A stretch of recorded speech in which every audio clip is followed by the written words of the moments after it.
તાપીમાં સુરતના 3 ખંડણીખોર પત્રકારોની ગેંગ ઝડપાઈ। ડોલવણના પીઠાદરા ગામે સસ્તા અનાજની દુકાનદારને ધમકાવી 21,000ની ખંડણી માંગનાર 3 ખંડણીખોર પત્રકારો સામે પોલીસ ફરિયાદ નોંધાઈ। આરોપીઓએ અનાજ ઓછું આપતા હોવાનો વિડીયો બનાવી વાયરલ કરવાની ધમકી આપી ખંડણી માંગી હતી।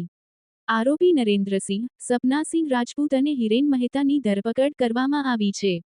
ડોલવણ પોલીસે એની કલમ 308, 2 અને 48 હેઠળ ગુનો નોંધી વધુ તપાસ હાથ ધરી છે।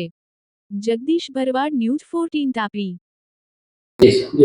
તારીખ 4/4/2026 ના રોજ ડોલવણ પોલીસ સ્ટેશન ખાતે ભારતીય ન્યાય સંહિતાની કલમ 308(2) તથા 54 મુજબનો એક ગુનો દાખલ કરવામાં આવેલ છે।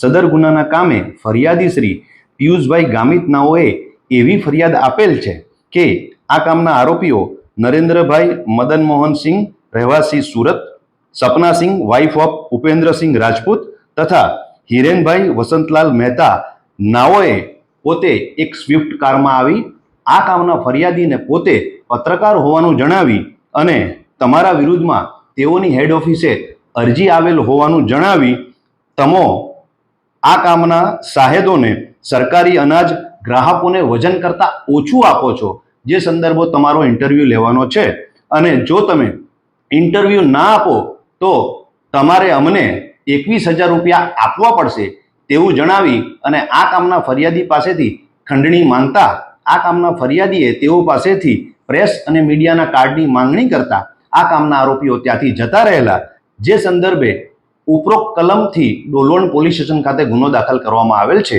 ત્યારબાદ આ કામના આરોપીઓને પોલીસ સ્ટેશન ખાતે પકડી લાવી આગળની તપાસ ચાલુ રાખવામાં આવેલ છે। આ કામના આરોપીઓ પાસેથી TV news 24 press, express press તથા ન્યૂઝ સ્ટારના રિપોર્ટર તરીકેના કાર્ડ મળી આવેલ છે, જે સંદર્ભે પણ આગળની તપાસ ચાલુ છે।